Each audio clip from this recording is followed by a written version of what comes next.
सभी भाई और बहनों को जय मसीह की। हम परमेश्वर का धन्यवाद करते हैं इस दिन के लिए, समय के लिए, इस टाइम के लिए जो हमें संभाल के रखा है और हम उसके वचनों को सुन पा रहे हैं और समझ पा रहे हैं। इसके लिए उसको बहुत बहुत धन्यवाद करते हैं। तो आज हम जानेंगे कि प्रेम होता क्या है, प्रेम कहाँ मिलता है, कैसे मिलता है, प्रेम किस रूप में होता है, क्या केवल माता पिता, भाई बहन या फिर पति पत्नी से ही प्रेम होता है।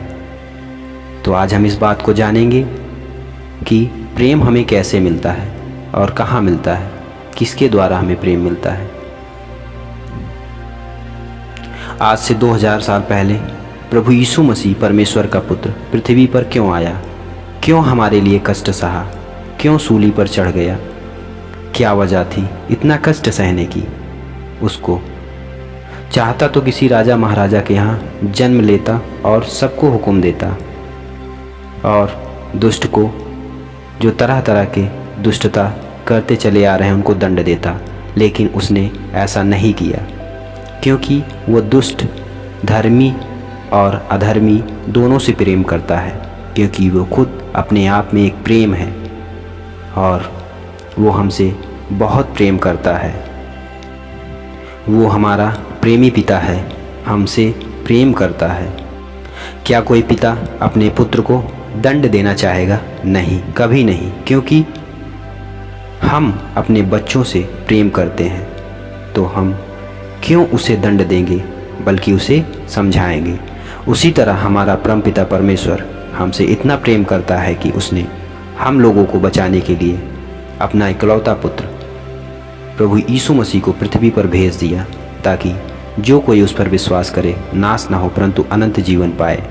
वो हमारे गुनाहों और पापों के कारण मारा गया, गाड़ा गया और तीसरे दिन मुर्दों में से जी उठा। परमेश्वर एक खुद अपने आप में एक प्रेम है। तो हम पढ़ेंगे मत्ती अध्याय 5 का 43 पद। तुम सुन चुके हो कि कहा गया था, तू अपने पड़ोसी से प्रेम करना और शत्रु से बैर। परंतु मैं तुमसे कहता हूँ, अपने शत्रुओं से प्रेम करो और जो तुम्हें सताते हैं उनके लिए प्रार्थना करो, जिससे कि तुम अपने स्वर्गीय पिता की संतान बन सको, क्योंकि वह अपना सूर्य भलों और बुरों दोनों पर उदय करता है और धर्मियों तथा अधर्मियों दोनों पर मेह बरसाता है। क्योंकि यदि तुम उनसे प्रेम रखते हो जो तुमसे प्रेम रखते हैं, तो तुम्हें क्या प्रतिफल मिलेगा? क्या मसूल लेने वाले भी ऐसा ही नहीं करते? यदि तुम केवल अपने भाइयों को ही नमस्कार करते हो तो कौन सा बड़ा कार्य करते हो? क्या गैर यहूदी भी ऐसा ही नहीं करते? अतः तुम सिद्ध बनो जैसा कि तुम्हारा स्वर्गीय पिता सिद्ध है। हमने इस वचन में पढ़ा कि अपने शत्रुओं से प्रेम करो और जो तुम्हें सताते हैं उनके लिए प्रार्थना करो। क्या यह संभव हो सकता है? कौन अपने शत्रु से प्रेम रखता है? कोई नहीं रखता। हर शत्रु एक दूसरे को मार डालना चाहता है, लेकिन यहाँ पे ऐसा नहीं करना है।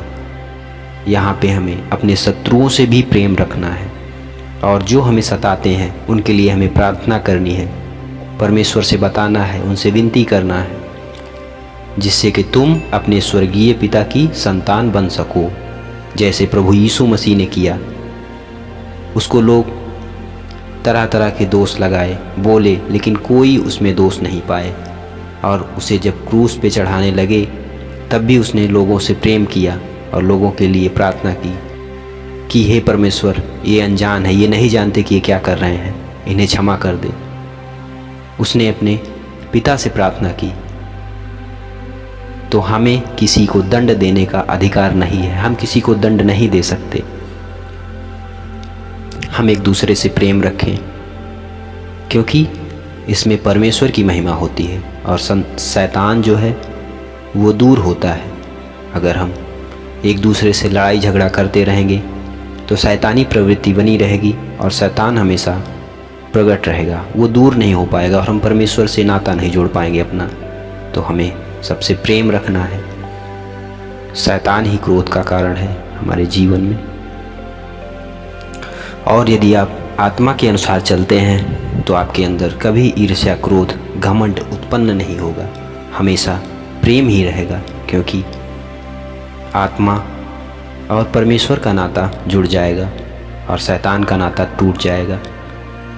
तो प्रेम ही प्रेम रह जाएगा, परमेश्वर और प्रेम, इसके अलावा कुछ भी नहीं।